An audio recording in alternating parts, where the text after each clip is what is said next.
Okay, we're back live, and we took a few moments to discuss the motor vehicle bill. There were some questions concerning some of the items, and so we're going to and Thea and Wanda have probably got some language that we can consider to move this bill. And Thea, would you like to take it away? So I sent some language to Commissioner Manoli. We reviewed it. We chatted on the phone, and Jeannie has posted it and given me the ability to share my screen. So I will do that now.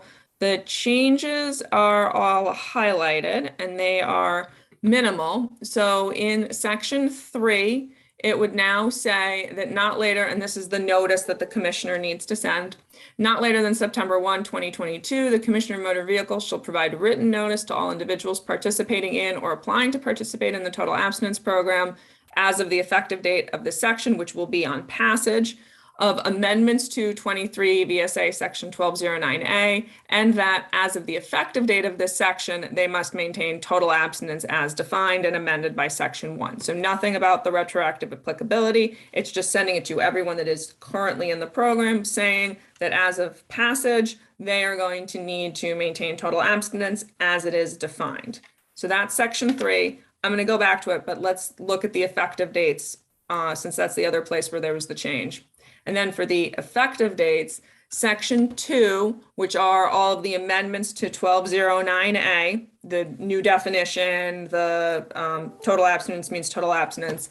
It shall take effect on passage and apply to all individuals participating in or in the process of applying to participate in the total abstinence program as of the effective date of the section. So as of passage, without regard to when the individual's license was reinstated under the total abstinence program. So if your license was reinstated under the total abstinence program in 2002, the amendments to 1209A will apply to you going forward, starting on passage. So I think that captured what Senator Kitchell and Senator Chittenden were trying to accomplish. And I can put the language up again, but I'll take this down temporarily so you can see each other. Yeah. That's how I would like it written. I think the retroactivity was very confusing. And so I think this makes it much clearer. And if it achieves what DMV feels it needs to achieve, then which I gather they do, I think this is a better way of expressing the requirements. General rule, if Senator Kitchell's happy, I'm happy. Oh, So is DMV. Later day now. She won't be able to put her hat on later. I have more than one way of being humbled, I can tell you. Any other further questions or comments on that section? Everybody happy with it? Mm-hmm. Okay, can we check that one off? So I have if you are in agreement that checks off sections 2, the total abstinence program changes. Okay. Section 3, which is the notice being sent out and the sort of when this becomes applicable. And then we didn't really talk about the effective dates in general, but aside from that, everything will take effect on passage or July 1 of 2022. So some sections will take effect on passage and some will take effect on July 1 of 2022. The ones that'll take effect on July 1, 2022 are the ones that have more of a financial impact. So the overweight permit fee change, the non-resident title, and the purchase and use tax. And if you're good with that, then you can close out section 8 and you are done with the 8 sections that you have in these 19 pages. I'll get it edited and then we can just deal with abandoned vehicles and towing tomorrow, if applicable. That sounds like a good plan. Any questions about that? No. Well, that's Sounds great. good. That's great. I think we've gone through it. I think there's all been addressed. Commissioner, any questions or? No, thank you all very much for your support, and we're quite satisfied. Very. Wow. There's something wrong here somewhere. We did something wrong. Gotta have a little humor here once in a while. Okay, is there anything else we want to discuss this morning? Oh, my Okay. goodness. DMV is good. Well, that's good. Okay, I guess we're all done for this morning and we'll work on tomorrow morning. We get to that issue in the morning. So anything else any of the committee wants to discuss at this time? Sorry, man. Yes, go right ahead, Senator Pershing. While we have the commissioner, I had a question, and you could send me it offline. I had a question from a constituent about the double-digit license plate numbers. So those between 1 and 99. And I know, like, well, at least I think I know that the first 6 are for the elected officials. But basically, they wanted to know if there was a listing of, like, I think, the Commissioner of Department of Public Service is number 28 or something. But I didn't know if you could send me any information about those double-digit ones. I know, like, the triple-digit ones are up to a certain number the commissioner kind of has control of, but if you could send me any information about the the 100 are all government people, I think, the first 100, but I don't know. if that's- Are they made public? I know that judges particularly weren't using them because they were concerned around security. Right. So, and I know the governor doesn't use number 1. That's covered up.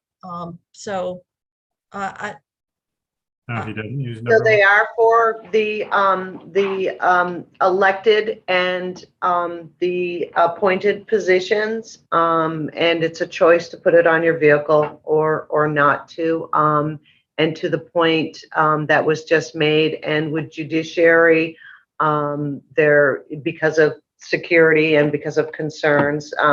So I can send you an outline, and some individuals choose not to have them put on their vehicle because they're identified to a position, Sure. be it So that- a judge. Is it Go always ahead. the same? Like, is the commissioner of X always the same number regardless of the administration, or do they kind of mix around? Like, hey, I really want number 37. So they have always been, the governor could modify that number and who it's assigned to. But historically, it has stayed the same for years. There was a change, I think in 2017, there was one change that I'm aware of. But otherwise, it has historically stayed the same. Okay. Yeah. If you could send me whatever is publicly available, that'd be great. Thank you. Absolutely.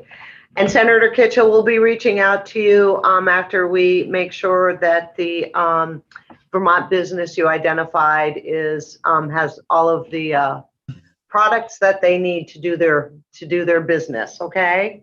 yeah, because I would like to drive an inspected vehicle. Well, yeah. We would I- like There's no to as reason why well. you can't. There's no reason why you can't, because it has not been enacted at this time. So he either doesn't understand because everybody's inspecting vehicles because it hasn't been formalized, as I understand it. I Present- don't know, who's your supervisor who took Jake's place? So Tony Fakos is the director, and Mike Southworth is managing the sticker program for us. Okay, So, All right. but we will make sure we do an outreach because I want him, we're still in beta testing and we have not rolled out to every station. So he needs to be able to do his business. yeah, all So right, I'm- well, okay, yeah, I certainly want him to Well, the feel that he last thing can. we want to get you picked up for uninspected vehicle, Jane, we wouldn't want that in the headlines, so. Yeah, Maybe it was their Model T and they didn't know where to put it. my Model T has been put to bed for the winter. But I could drive Nathaniel's truck. I didn't think you needed to put a plate on a horse, Senator Kitchell.